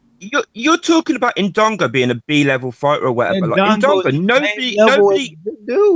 Can I finish a second, mate? Nobody had heard of Indongo, right? He goes out and like catches. Was it Troyanovsky? He caught him cold. Ricky Burns start of the first round, and Ricky Burns, like, come on, Ricky Burns. Like Ricky Burns is about okay. Marco Huck has recently been stopped, right? Twice, basically. Glowacki stopped him. Usyk stopped him. Ricky Burns still hasn't been fucking stopped. So when Indongo goes in there and he's knocking them all around the ring, I'm not telling you he's an A-level fighter, but he is a solid BB plus. I think he's well on the level of fucking Bradis. Bradis is garbage. So you're hey, I'm a Brit, and you're saying I'm a Brit, and you're saying Ricky Burns is the same level as Bradis. I mean, come on. I did not say that. I said Indongo. What are you saying then? Indongo is no less or no better than Bradis. They the same motherfucker. Nah, mate, you don't honestly. You don't understand what you're looking at when you watch boxing. Dude, then, bro. I've been watching. Really okay, what did you look at in the undercard with Bradis on it? What happened? What happened, mate? For you, if you're going to try and say that Indongo, who's done absolute, what are you? Do you think what do you think Ricky Burns is? What do you think that represents as a win? Oh my god, what the fuck does Huck represent as a win then? If he's been knocked out twice, it's an ex-world champion. You come along and win a vacant WBC belt off of him, right? That's what happened. Marco Huck's a lot better win than Huck Ricky. Is fucking done. Huck is goddamn done. So is Ricky Burns. Ricky Burns has been done for years, man. Well, hell, I wish somebody finally knock him out like they fucking do Huck and get it out. Oh, now they have to knock him out. Marius Watt's got good chin. It don't mean he's fucking any good, does it? Oh, okay. Hey, I'm just saying. This dude came along, struggled more than either one of these fights. I think the motherfucker Jeff Horn level. I've been said it. Bradis is goddamn. Well, he beat Usyk. Usyk beat Huck afterward. By the way, I want to correct myself. I remember telling you that, but I just still Bradis is just fucking Jeff Horn level. It is what it is. Let's start nitpicking. So who has Jeff Horn fought that has impressed you? Or he beat Manny Pacquiao. He fought Manny Pacquiao. Won and lost, he went the distance with Manny Pacquiao fighting how Manny Pacquiao normally fights. Besides Pacquiao, man, the right Usyk would have stopped fucking. Well, hey, did you not see Bradis? Who else has Jeff Horn fought? Oh my god! Did you not see Bradis in the undercard, bro? All right. So there's he's never even fought like a former world champion or anything. Beat Pacquiao. How many fucking Pacquiaos you got to beat? Yeah. He fought Terrence How old Crawford. was Pacquiao? You want to nitpick? Let's start nitpicking. How old was Pacquiao? I think he's the same level. I'm not comparing resumes. I'm telling you, when I look at them fight, they the same fucking level. You want to compare? No, you're comparing resumes. I'll just leave it at that. You wanted to compare resumes. I'm comparing. Hold on. Low place. Let me just ask you something quickly. Let me just hold on. I'm replying to Bucho. Okay. Go on, all right. You said you want to compare resumes. I'm not. I'm looking at the level of his ass in the ring, and he's fucking garbage. Mike Perez fight, sloppy fucking garbage. Marco Huck fight, sloppy fucking garbage. If Usyk would have boxed him, he wouldn't have won a goddamn round, and you never spoke his name again. Usyk made it. Usyk walked on him and fought him, and he said, "Okay, I can do a little better." The dude he fought the last fight, this Brandon guy he fought, he used movement and stayed in the ring 10 fucking rounds. What do you think Usyk would have done if he moved? Bradis is fucking garbage, and that's simple as that, bro. He ain't no better than an Indongo, and he's no better than a Jeff Horn. He ain't. Oh, come on. Right, tell me this, mate. When you saw the Pacquiao Horn fight, who did you think won that fight? Was getting punked. I told you before the fight, Jeff Horn ain't gonna be his bitch. Jeff Horn's gonna punk him and take him where he want him to go. It was a damn good fight. So you scored that to Horn? Hey, it was a close fight. That's all I'm telling you. It was a close fight. I seen it either way, man. Horn was getting on his ass, man. Horn ain't no bitch. That's all So I can tell you. did you score it or did you score it or I no? just saw a close fight, and I just saw a close fight, and I said, "Yo, who they give it to is who they give it to." I don't know the scorecards either, but I told people before the fight, quit playing like Jeff Horn a bitch just because you don't know him. I tell you, The motherfucker spared Manny Pacquiao up, and he roughed him up. Bradis is a lot better fighter than he need to prove Jeff Horn. Oh, A lot yeah, better.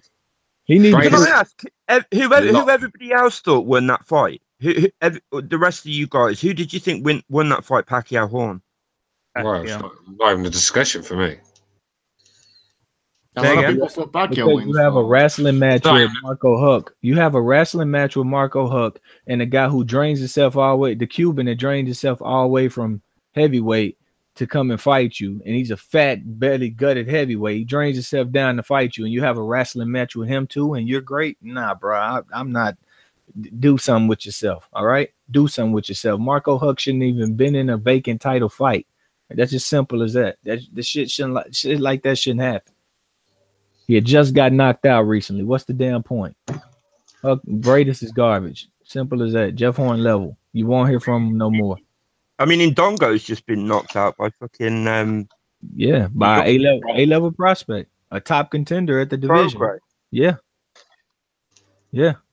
sure did. This is the guy that you're saying is some kind of world beater, though. Hey, if you put Bradis in there with 1-2 and they fight their best fight, I think he'll suffer the same fate. I don't think he's no great fighter. You tell me what you saw in that fight that he had last night. Well, I'm not last week. saying he's What'd you a great say? fighter. I'm not saying he's a great fighter. I'm saying he's better than Indongo. He's way better than If I'm Indongo. telling you Indongo is a B-level fighter, what the fuck is Bradis? What is Bradis?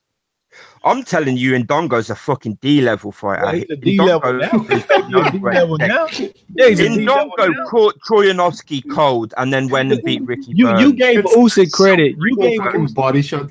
You gave Usyk credit for going in everybody's backyard, and Dongo did the same damn thing. Yeah, got knocked the fuck out. Yeah, I'll go to somebody's backyard and get all right. Hey, a lot of people that's going to fight a Crawford at 140 will get knocked out. Mikey Garcia could fight Crawford at 140 and get knocked the fuck out. Yeah, but he went to Crawford's backyard and was sleeping after a round. Well, he wasn't sleeping, but he was on the floor crying, couldn't get his breath.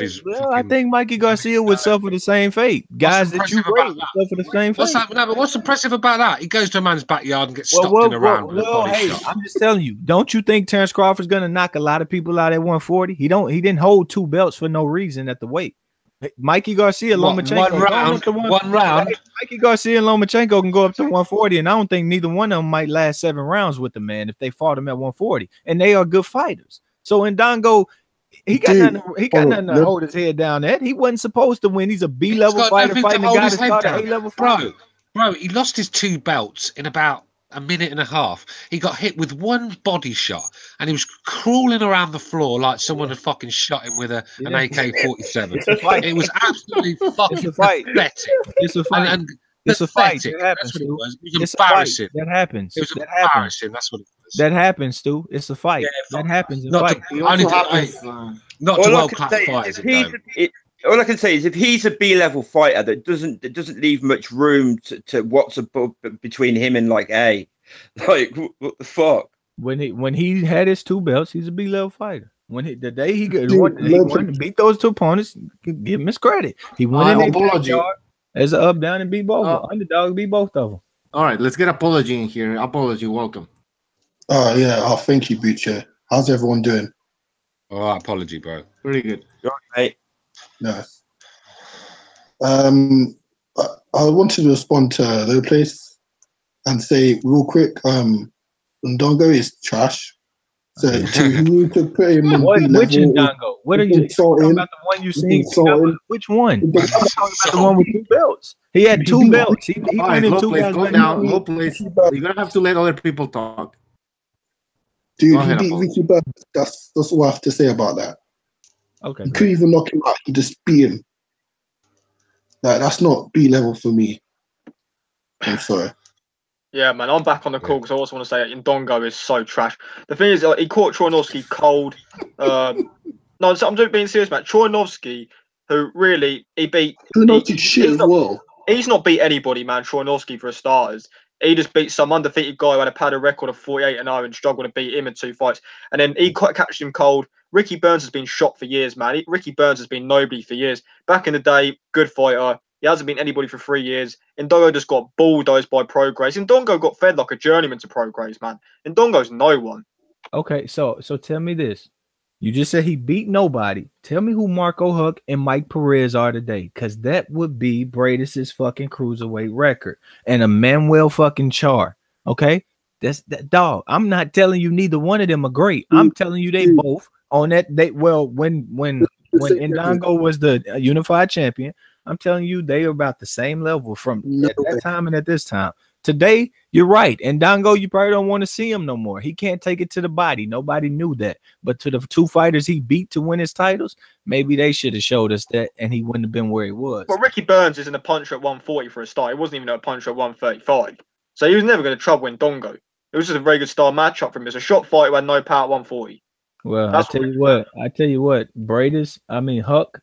Huck and Perez troubled Bradis. He had wrestling matches with him. That's all I can tell you. And Ndongo dominated his fucking fights. Our argument is Bradis is better than Ndongo. No one said they're both well beaten. Ricky Burns. This is a Ricky Burns who.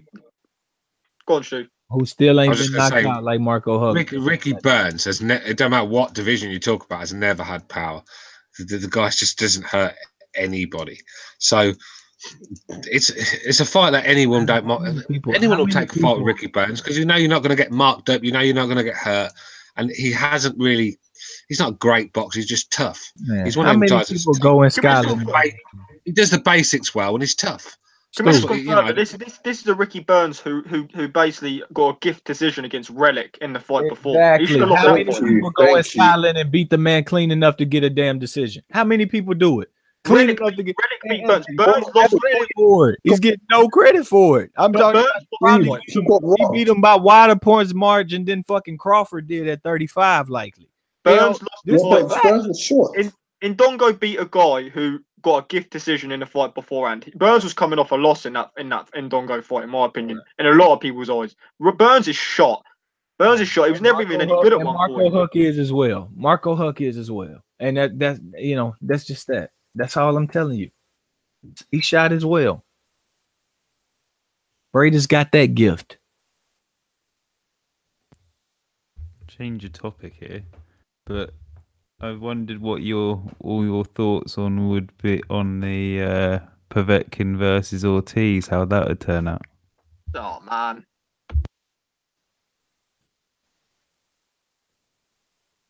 No care, really. No. Anybody wants to say something about that? I have no. I don't, man. Personally, 2 drug cheats, good fight. No, just heavyweight seemed boring. Honestly, it's just. I'm with you on that, man. I'm with you on that one. I just can't get into the heavyweight division anymore. I mean, I fucking seen Ortiz throw 30 punches. Next thing you know, he was falling over his feet when he threw punches. That shit is fucking boring. If you can't. I don't get it. Like I don't like seeing fat asses fight. That's just my thing. Through 30 fucking points. Well, he is old, so I cut a little slack. But even the big ones do. The big young ones do that.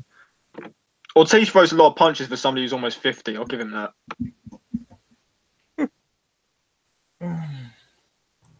All right, so we're done with that topic. I don't know. Well, yeah, it's a good idea to change topics. So, but I don't know. Yeah, I'm tired of talking about fucking Ndongo and comparing. What about this? What does everybody make of obviously they did the draft, didn't they, for the World Boxing Super Series the other day, and they have Burnett choosing Donaire. I mean, Jesus Christ. Throw the first round out, man. Fucking first round. It's horrible all the time. It just needs to go. Like I mean, I'm impatient as a boxing fan. I would love the damn semis and the finals. Boom, done. I don't need the first round fill out shit. No upsets happen. No, I mean, let's be honest. I mean, Donaire's got no chance against Burnett. I mean, who else you got? Inoue fighting a shot one, Carlos Payano. Who else you got in that? I don't know if he shot. I seen Payano fighting at least a year's time on PBC FS1. He looked reflexive. I believe it was. I mean, yeah, okay. I mean, he's on the back end of his career. Let's be honest. I mean, he's not at his peak days. I mean, it ain't no great fucking win where like the New Wave fans want him to have, and he doesn't have. But you know, who did I see him fight? Maybe in an Alexis Santiago fight. You know, he looked quick. He looked nice. You know, they was giving him compliments on how sharp he was. I'm trying to see a PBC fight, but I don't know exactly where it was.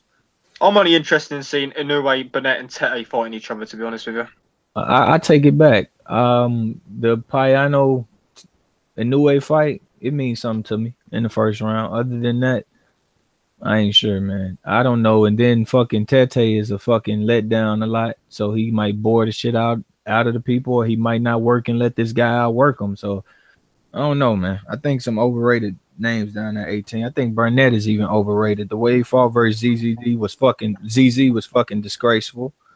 Fucking holding and hitting and all this bullshit. I wish Donaire does knock him out. You know, that would be. No, I don't know, man. I think Donaire. I mean, how Donaire's going to make 118 at this point in his career? I don't know.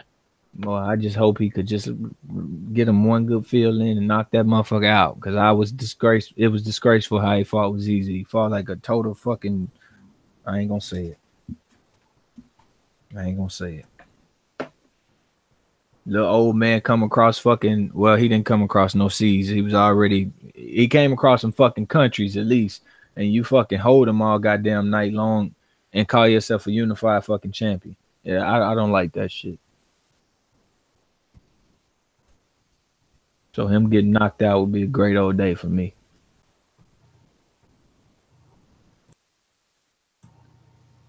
Can you guys see the names there on the screen? Yeah. So who's gonna take it? I mean, wide open. Tete or Inoue for me. I mean, I like my Manuel Rodriguez. He's good as well. But yeah, it's a good tournament. Man, Burnett, if he get to fight the way he likes to, clinchy, grabby, don't be surprised if he's in the final and pulling that shit out. And you're just fucking disgraced at how it was done. Don't be surprised.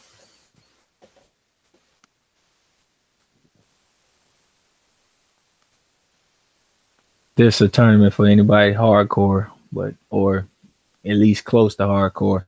I don't think the zone gonna get no casuals to want to watch 118 pounders. That's just well, they're not. They're yeah. Who's the WBC champion? Because I don't see him in the tournament. Oh no, nobody now, man. Obviously, Lewis Neary got stripped of the title, so nobody's the WBC champion. 18. Why did he get stripped? Because he missed the weight, didn't he, against Yamanaka? Oh yeah, he did. Yeah. Personally, I think Tete wins that tournament. Same. I think so too. Yeah.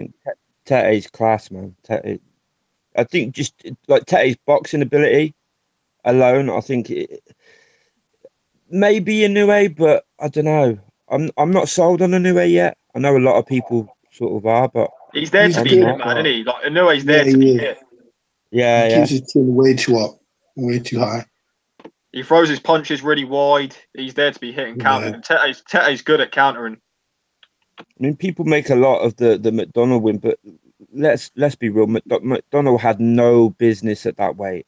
He really didn't. Like, you know, he looked absolutely dead. No business on the goddamn pound for pound list. None. Who's that? Is that the? I've just seen the screen. Is that what the fights that have been? Yeah. Those are the brackets. Yeah, I mean, Ryan Burnett v Nonito Donaire, a very appealing fight for me. I really like that one. What? I can't see that. I'm on my phone. I can't see them, man. Yeah, you gotta be. Go on your YouTube account and then go onto the stream. You'll see it. Jason Maloney's the only fighter in his tournament I haven't seen fight yet. I've seen Rodriguez fight, but I don't remember shit about him. That's just. He came over and absolutely schooled Paul Butler over here. So where's I knew he's Tete are not going to meet to the final then. That could be the final, in my opinion. I think you actually did it on purpose. Do you know what? And what they do, Rodriguez. they seed it, and the first seed goes to the top half of the draw, and the second seed goes to the bottom. So my likelihood is they've put Teti as a first seed, and they've put Anui as second seed. That's probably what they've done. Which is bullshit. That's bullshit when you think about it, because Burnett's a former unified champion. I mean, he should be a top 2 seed. Yeah, Tete was seeded number 3. Tete was seeded number 3, as you can see. How is a new one? How is? I don't think that's why they've got. Yeah, but they've not got it. They've not done the draw from them rankings because they've seen their rankings are seeds different. You know, when you get tennis, you get a world ranking, but you get a tournament seed, and I think the seeding's different. Burnett was seeded number 1 because he chose Donaire first. Then it was Inoue. Oh, okay. It was Burnett then. So, okay. Then it was Inoue who picked second. Then Tete. So yeah, Tete must have been third seed then. Yeah. So wait, why did? Never mind. I think that's bullshit. I mean, Inoue, he's only beat McDonald. Burnett and Tete and Rodriguez, in my opinion. Fair play to Ryan Burnett though for picking Nonito Donaire. Yeah. Do you know what I mean? He said he could have picked an easier fight than that for himself. Yeah, he could have. It don't get much easier these days. It's a big fight. Donaire's a big name, and it's a big fight. But Donaire at bantamweight is, he could be a better fighter at bantamweight. He's not hurting these guys at featherweight. He's too small, but at bantamweight, he's still a good fighter. I mean, I don't know a lot about Jason Maloney, do you? I mean, right, you think Donaire is a good fighter still? What? No, I think he has power. He has power. I'm not saying he's a great fighter still, but he's a dangerous. 26 still a dangerous fighter. He's still a dangerous fighter. You don't rate anyone low place. All you rate is 26 to 18. All you rate is Bumu Jack. You know that bum that can't get away draws every fight. He's going all the way from 126 to 118. He's been bro. No. He was weak at 118. Frampton was punking them all in the fucking ropes. I mean, he hurt him a few times, but that's Chinny Frampton. He's shown that a little bit before. He don't drop, but he does chin. That was a 126, wasn't it? What? Frampton fight was 126. Yeah. So damn, even worse. He dropping all the way to 18. Fuck that shit. Fuck that. No, they're gonna be weak as a bitch. He might do, but it's like I said, it's still if you're looking for that list, then you're not going to pick. Most people won't pick Donaire first because it's still a dangerous fight. He can knock you out. He could catch you and knock you out. I'd pick every second seed. Everybody that's the opponent to beat Donaire right now. Everybody that's the opponent. I'd have picked the Australian one. Payano would destroy Donaire right now. My honest opinion at 18. Yeah. No, he wouldn't. Payano's trash, man. Man, shit. Donaire wouldn't be able to keep up with him, man. Donaire seems like whoever's trash to us, low pace rates. Man, I'm just telling you the truth. He's not quick enough to keep up. He'll win, but he'll run away. He'll just run, jab, run, jab. That's not really winning, is it? Cut the ring off. Donaire's been a fighting man for a long time. It's called cut the ring off. No, he's just going to run. That's my point. He's not going to engage, and then he'll win. But cut the ring off. That's why you make him engage. Your job. Yeah, but that's not my point. My point is, he can win, but he's not gonna fight to win. Yeah, Donaire's not gonna win. Better fight. Donaire gonna take a huge L, and he's gonna get held a lot while doing it. And Burnett probably gonna look stronger than him too, sadly.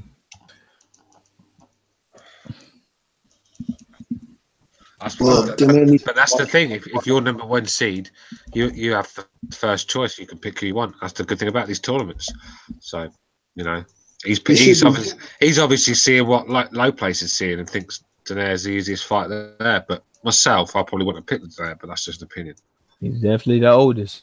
He's definitely the. No, he's the weakest. Done it randomly. I haven't seen Maloney fight. Yeah, besides him, that's the only one I got a question about. I mean, the Russian guy was Juicer, they say.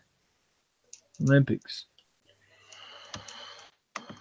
Is the 141 done as well? Yep, that's better. That Yeah, was better. what's the brackets?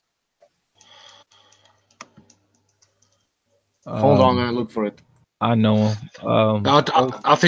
I think Rung Versailles should have entered that It's bantamweight tournament. it's Prograis versus the 135-pound champion WBO from the UK, Flanagan.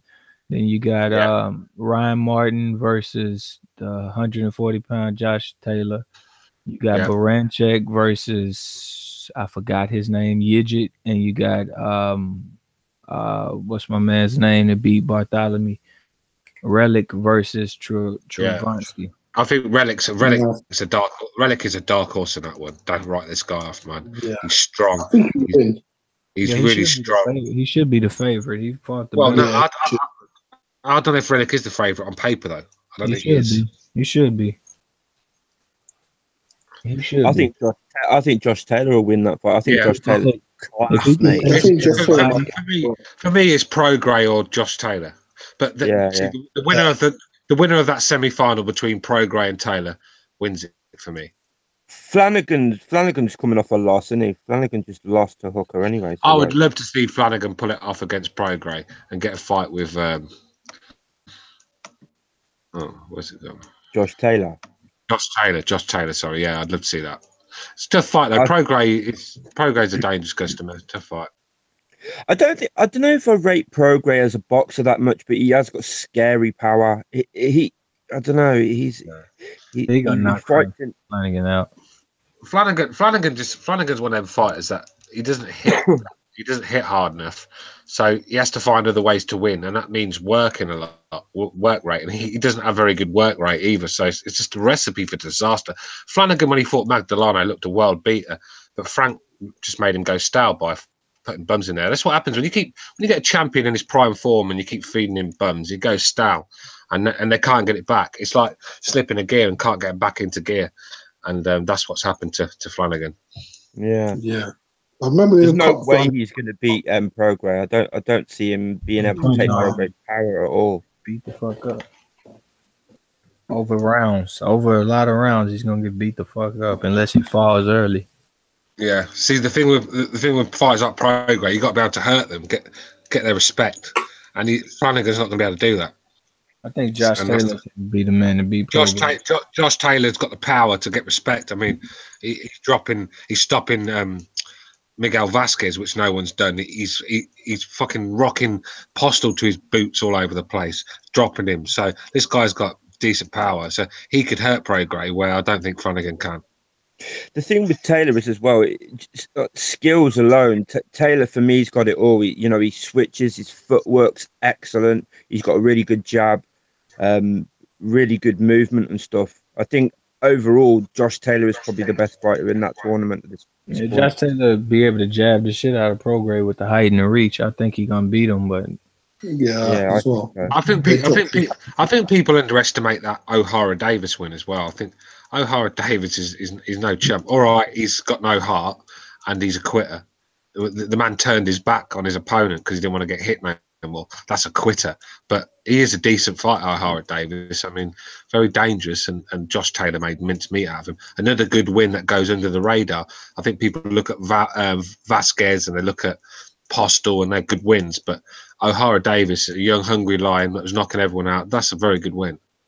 I don't know if I agree with you there, to be honest. I don't rate O'Hara Davis. He has got power, but he's got no footwork. He looks like his feet have been planted in cement or something. He hurts people when he hits them, though.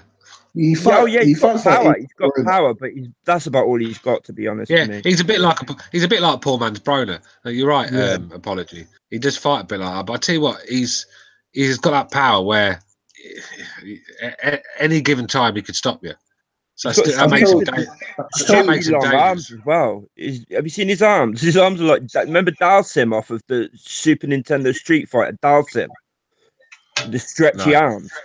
Oh no, I didn't like the Super NES, mate. I had a place. I think I had. What did I have? I had Sega Genesis for the PlayStation 1. I think I might have had one of them instead. Before, man. What, Super NES? Yeah, I had a Sega Genesis. Oh, But I thought Super NES was around at PlayStation one time, surely. No, I was Yeah. before. no, I Well, think yeah, it's just, before. just before. Yeah, but surely anybody that remembers Street Fighter remembers Dalsim, man. Oh yeah. Oh yeah, the So it's like Indian. You're on about Dyson. Bison. Yeah, Dal, the Dal, Indian. Dalsim, the Indian yoga guy, with the stretchy Yeah. arms. Like. Yeah. No, I can't remember him, mate. Sorry. I'm a bit older than you, mate. Jesus. You know what I mean? How My old are you, memory's going. Stu? How old are you? If I told you, I'd have to kill you. Oh. 37. 37, bro. 37. Yeah. I'm older than you, actually. Then, so. Are you really? Yeah. Fucking hell, I must have lived a good life then, bro. Yeah, like I said, I got a 20-year-old daughter, so I feel like an old man. That's for sure. Yeah, No, I didn't know you don't look older than 37, bro. Yeah, 41, man. I've got 6. You're 41. Fucking hell, man. Yeah, man. You're older than Vladimir Klitschko. Fucking terrible, isn't it? You're not older than Ortiz, though. Definitely not. Well, no one's older than Ortiz, are they? Yeah, my nan's not as old as Ortiz. Ortiz is like 65 or something. Man. Nah, he's got to be 165 now, hasn't he? He was 65 in the 40s. Fucking sparring Ali and that, weren't he? Usually black guys hold their youth for quite a while. They don't look old until they get to like 60s. But Ortiz looks old, so he's either had a very hard life or he's a lot older than what we think. Because even Floyd don't look 41, does he? So we like about Floyd don't look 41. Just PEDs. I take it low place is gone, is he? Yeah, maybe we should end it. I wanted to do a short show and it's maybe dragging a bit more. So yeah, let's end it. I think we all agree, unless somebody wants to say something. I guess. Well, the only thing I was going to ask is what everybody thought of White thinks about White Parker, but I don't know. You're going to do another show on that? Yeah, for sure. We're doing another show. Cool, man. Yeah, we'll talk about that maybe tomorrow. I have time, so I'll probably do another show. Then BDA is gonna do a show on Wednesday, and I can do another one on. Oh, I've got to shoot, Never. boys. I've got to be up at 6:30 in the morning, so I'll get a train at 7 o'clock. So I'll speak to you boys next show. See you later. All man. right. Yeah, See you I'm later, off as well. I'm off as well, then, boys. All right. Yeah, see you later. All right. See See you you guys. Thanks for showing up. Thank you, everyone in the chat. We'll be making another. I'm gonna do another show tomorrow, so stay tuned for that. All right, guys. Thanks for showing up, and I'll see you next time.